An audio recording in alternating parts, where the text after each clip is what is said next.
योग क्रांति परिवार के YouTube चैनल पर आप सभी का स्वागत है। हमेशा की तरह एक बार पुनः मैं आप सभी के सामने लेकर आया हूँ योग का एक नया वीडियो। लेकिन शुरुआत करने से पहले आप सभी से कहना चाहूँगा कि यदि आपने अभी तक हमारा चैनल सब्सक्राइब नहीं किया है तब आप सब्सक्राइब कर लें, साथ ही साथ लाइक करें, शेयर करें और कमेंट भी करें। बेल आइकन का बटन भी दबा लें ताकि सारे नोटिफिकेशन आपको सही समय पर मिल सकें। हमारे चैनल की खासियत है योग में आने वाली वैकेंसी की जानकारी सर्वप्रथम आप तक पहुंचाई जाती है।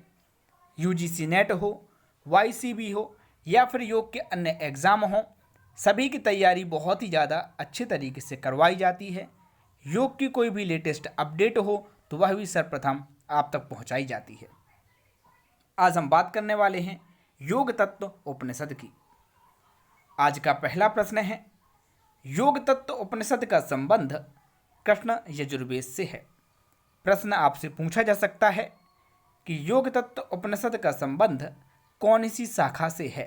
तो ध्यान रखना है, योग तत्व उपनिषद का संबंध जो है वह कृष्ण यजुर्वेदीय शाखा से है। आज का दूसरा प्रश्न, इस उपनिषद में कुल मंत्रों की संख्या 142 है। कुल मंत्र कितने हैं? 142 हैं। इन सारी बातों को आप नोट कर लीजिएगा और यदि आप नोट नहीं कर सकते तो पीडीएफ ले लीजिएगा। पीडीएफ मात्र 10 रुपये में अवेलेबल है। लेकिन यदि आप लिख नहीं सकते तभी आप पीडीएफ लें, क्योंकि पीडीएफ मोबाइल से ही पढ़नी होती है, आपको दिक्कत होगी। और यदि आप प्रिंट निकलवाएंगे तो आपको कॉस्टली पड़ जाएगा। इसलिए कोशिश करें स्वयं के नोट्स आप बना लें। यदि नहीं बना सकते तो फिर आप पीडीएफ ले सकते हैं। किसी भी एक टॉपिक की पीडीएफ मात्र 10 रुपये में अवेलेबल है। और यदि आप पूरे नोट्स लेना चाहते हैं तो 320 रुपये में अवेलेबल हैं। और यदि आप योग क्रांति परिवार के सदस्य हैं तो मात्र 220 रुपये में अवेलेबल है। आज का तीसरा प्रश्न, इसमें भगवान विष्णु जी पितामह ब्रह्मा जी को योग के गुण ज्ञान से अवगत करवाते हैं। आज का चौथा प्रश्न, इस उपनिषद में योग के 4 प्रकार बताए गए हैं। मंत्र योग, लय योग, हठ योग और राजयोग। और इनका वर्णन जो है वह 19वें मंत्र के अंतर्गत किया गया है।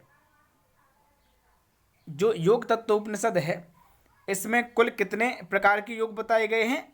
4 प्रकार के योग बताए गए हैं। और 4 प्रकार के योग के नाम क्या हैं? मंत्र योग, लय योग, हठ योग और राजयोग। आज का 5वां प्रश्न, 4 प्रकार के योग की 4 अवस्थाएं बताई गई हैं। आरंभावस्था, घटावस्था, परिचय अवस्था और निष्पत्ति अवस्था। आज का 6वां प्रश्न, योग की 4 अवस्थाओं का वर्णन 20वें मंत्र में किया गया है। जो 4 अवस्थाएं यहाँ पर बताई हैं, आरंभावस्था, घटावस्था, परिचय अवस्था और निष्पत्ति अवस्था, इसका वर्णन कहाँ पर किया गया है या इनके नाम कहाँ पर बताए गए हैं? 20वें मंत्र के अंतर्गत बताए गए हैं। आज का 7वां प्रश्न, जो साधक मुक्ति या कैवल्य प्राप्त करना चाहते हैं ऐसे उत्साही साधक को ज्ञान एवं योग दोनों का युक्तिपूर्वक अभ्यास करना चाहिए। ज्ञान एवं योग दोनों का युक्तिपूर्वक अभ्यास करने से कैवल्य प्राप्त किया जा सकता है। कैवल्य रूपी परमपद की प्राप्ति के लिए योग मार्ग ही सर्वश्रेष्ठ साधन बतलाया गया है। लेकिन सर्वश्रेष्ठ साधन क्या है? कैवल्य की प्राप्ति के लिए योग मार्ग ही सर्वश्रेष्ठ साधन है।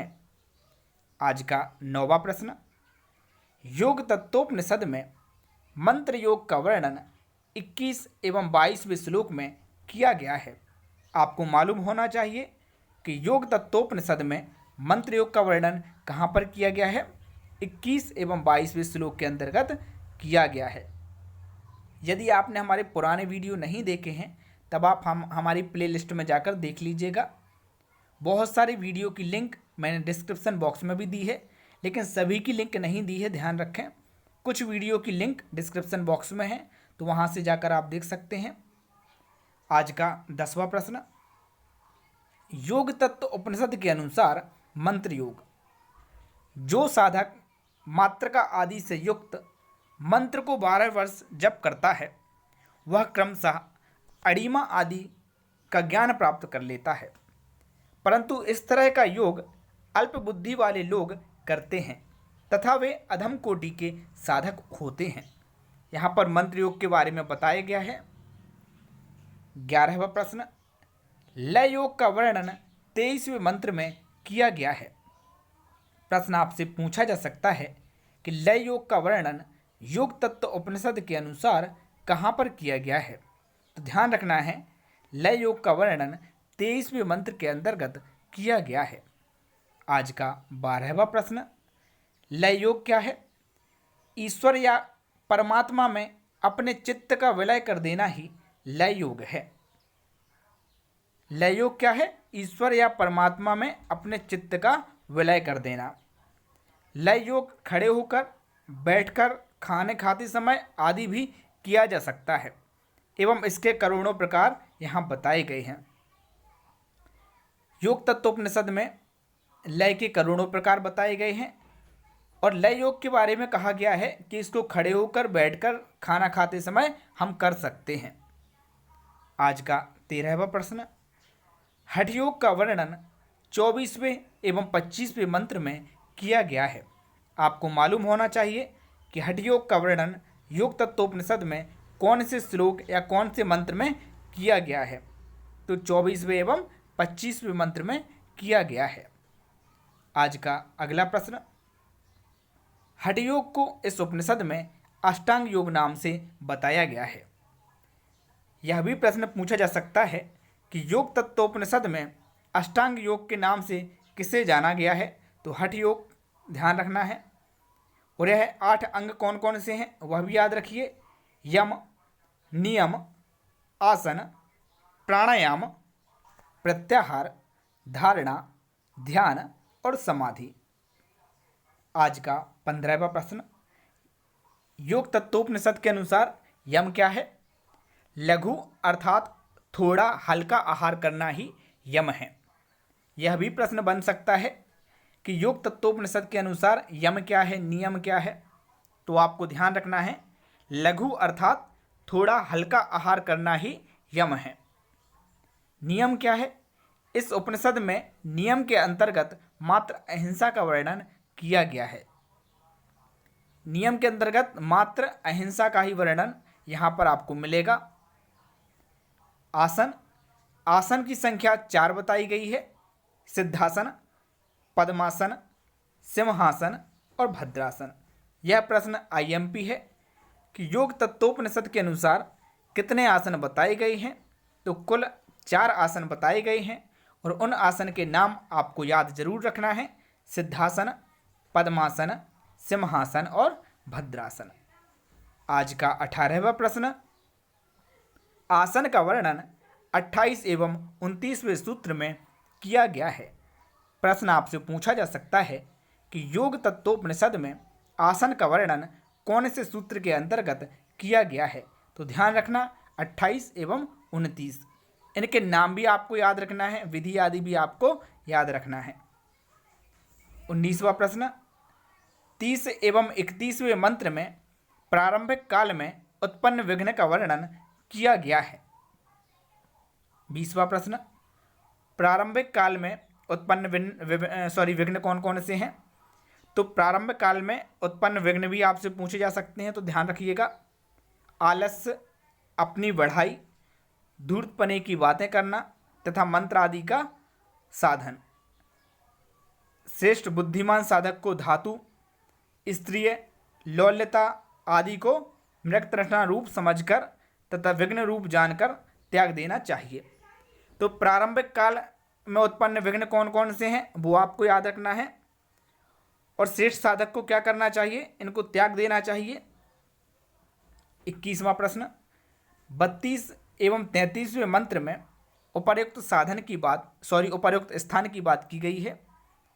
स्थान की बात योग तत्वोपनिषद में 32 एवं 33वें श्लोक के अंतर्गत की गई है। 22वां प्रश्न, उपर्युक्त स्थान कैसा होना चाहिए, इसके बारे में भी यहाँ पर बताया गया है।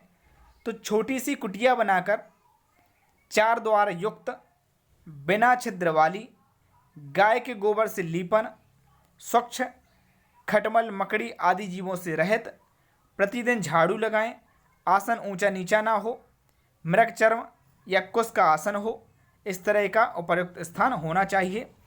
कि कुटिया जो है वह छोटी सी होना चाहिए, उसमें 4 द्वार होना चाहिए, किसी प्रकार का छिद्र आदि नहीं होना चाहिए, और जो आपकी कुटिया है उसको गोबर से आपको लीपना है, स्वच्छ रहना है, खटमल नहीं होना चाहिए, मकड़ी नहीं होना चाहिए, और भी अन्य जो जीव हैं वह नहीं होना चाहिए। और जो आपकी कुटिया है उसको प्रतिदिन साफ करना है, आपको प्रतिदिन झाड़ू लगानी है। और जो आपका आसन हो वह ऊंचा नीचा ना हो, और आसन जो है वो मृग चर्म या कुश का होना चाहिए। 23वां प्रश्न, प्राणायाम का वर्णन मंत्र संख्या 36 से 44 तक किया गया है। प्राणायाम का वर्णन कहाँ पर किया गया है? 36 से 44वें तक किया गया है। आज का 24वां प्रश्न, प्राणायाम में केवल नाड़ी शोधन का वर्णन इस उपनिषद में किया गया है। नाड़ी शोधन का अनुपात 16:64:32 बताया गया है। तो प्राणायाम में केवल और केवल नाड़ी शोधन की बात की गई है, और उसका अनुपात कितना बताया गया है? 16, 64 और 32। तो इस अनुपात को जरूर आप याद रखेंगे, अनुपात आपसे पूछा जा सकता है। अगला प्रश्न, नाड़ी शोधन की विधि क्या है? दाहिने हाथ के अंगूठे से पिंगला को दबाकर श्वास भरें तथा पिंगला से बाहर निष्कासित करें। इसके पश्चात पिंगला से वायु को पेट में पुनः भरकर शक्ति के अनुसार ग्रहण करके रेचक करें। इस प्रकार जिस तरफ के नथुने से वायु बाहर निकालें, उस तरफ से पुनः भरकर दूसरे नथुने से बाहर निकालते रहें।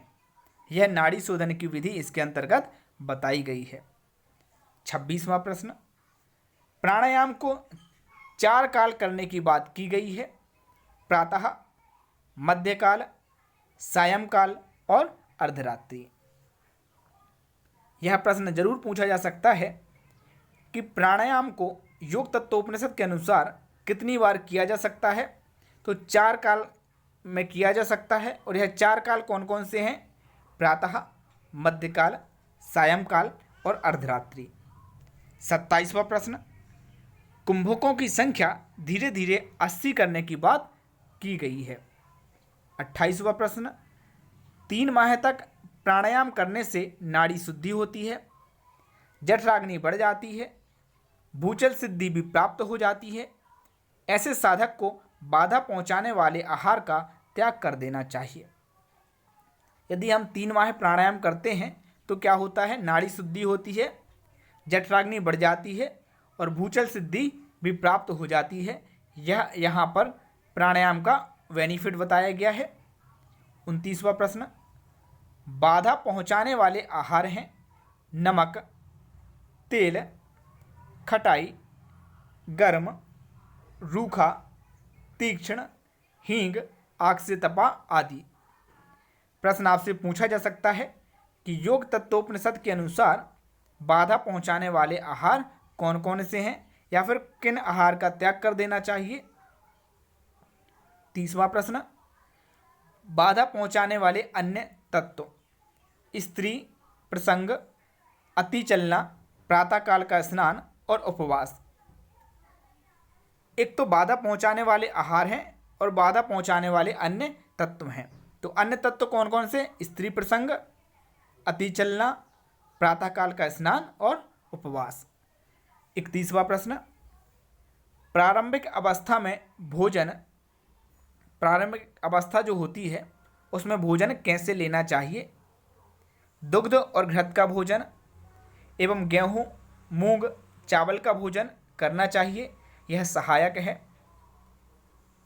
32वां प्रश्न, प्राणायाम करने से प्राप्त स्तर का वर्णन 51वें से 58वें सूत्र में किया गया है।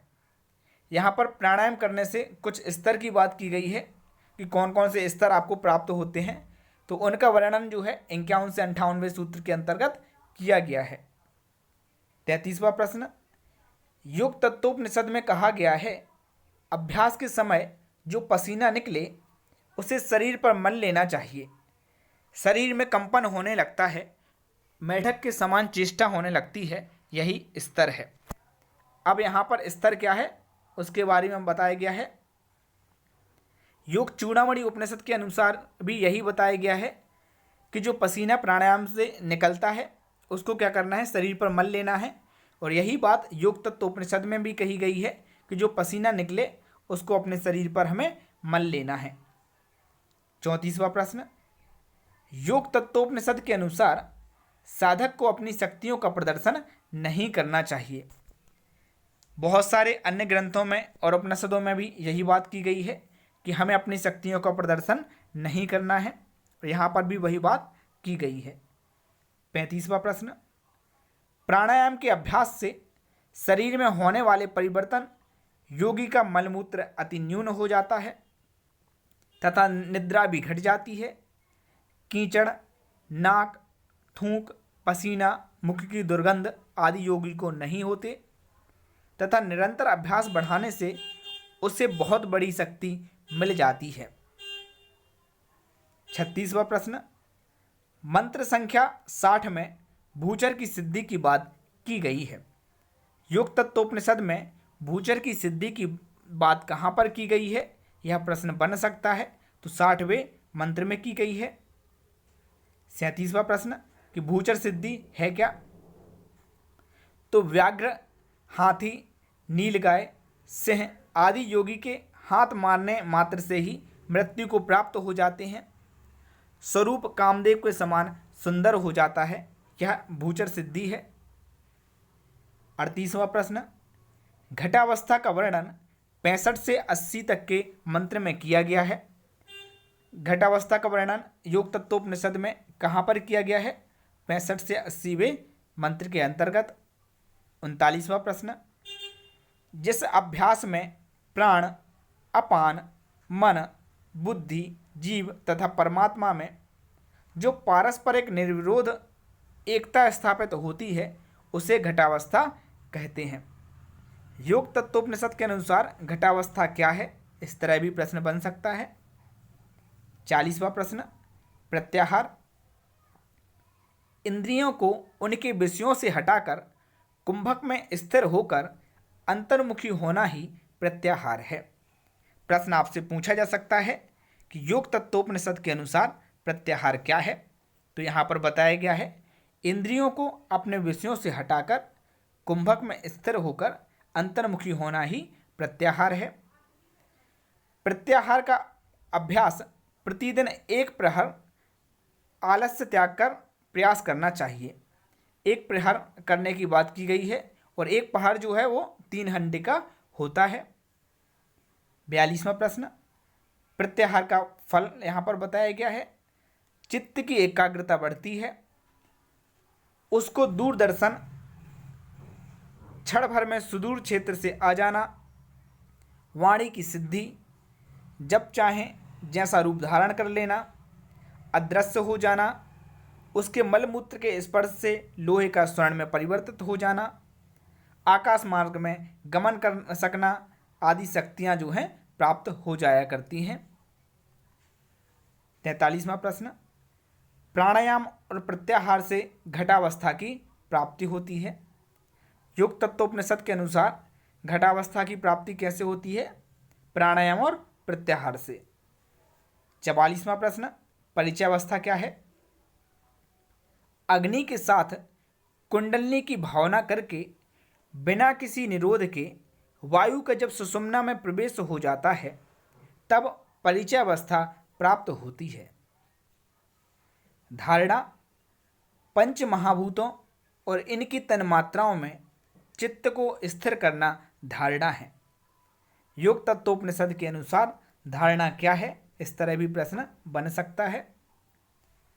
46वां प्रश्न, ध्यान, ध्यान को भ्रकुटी के मध्य श्री हरि का ध्यान बताया गया है। ध्यान 2 प्रकार के बताए गए हैं, सगुण एवं निर्गुण। योग तत्वोपनिषद में ध्यान जो है वह 2 प्रकार का बताया गया है। 2 प्रकार के ध्यान कौन कौन से, सगुण एवं निर्गुण ध्यान। 47वां प्रश्न, सगुण ध्यान क्या है? शरीर के भिन्न भिन्न स्थानों में ध्यान लगाना ही सगुण ध्यान है। और निर्गुण ध्यान क्या है? निराकार परमात्मा का ध्यान करना ही निर्गुण ध्यान है। इस ध्यान को करने से समाधि की प्राप्ति हो जाती है। 49वां प्रश्न, निर्गुण ध्यान को यदि योगी 12 दिन तक कर लेता है तो समाधि की प्राप्ति हो जाती है। यह प्रश्न पूछा जा सकता है, इसलिए आपको याद रखना है कि निर्गुण ध्यान को योगी 12 दिन तक कर ले तो उसको क्या होता है? समाधि की प्राप्ति हो जाती है। 50वां प्रश्न, निर्गुण ध्यान के लाभ। शरीर का त्याग अपनी इच्छा से कर सकता है, ब्रह्म में लीन हो जाता है, पुनर्जन्म नहीं होता, किसी भी प्रकार के रूप को धारण कर सकता है। यह सब निर्गुण ध्यान के लाभ बताए गए हैं। 51वां प्रश्न, समाधि क्या है? जीवात्मा एवं परमात्मा की साम्यावस्था ही समाधि है। 52वां प्रश्न, मुद्रा एवं बंध के अंतर्गत महामुद्रा, महाबंध, महावेद, खेचरी, जालंधर, उड्डयन, मूलबंध, वज्रौली, अमरौली, सहजौली का वर्णन किया गया है। मुद्रा एवं बंध के अंतर्गत इनके नाम आपको याद रखना है। 53वां प्रश्न, जो साधक वज्रौली एवं अमरौली को सिद्ध कर लेता है या साध लेता है तो उसको राजयोग की प्राप्ति हो जाती है। योग तत्वोपनिषद में वज्रौली एवं अमरौली को सिद्ध करने से राजयोग की प्राप्ति की बात की गई है। अगर आप प्रश्न संग्रह लेना चाहते हैं तो दिए गए व्हाट्सएप नंबर पर संपर्क कर सकते हैं। अभी के लिए बस इतना ही। धन्यवाद।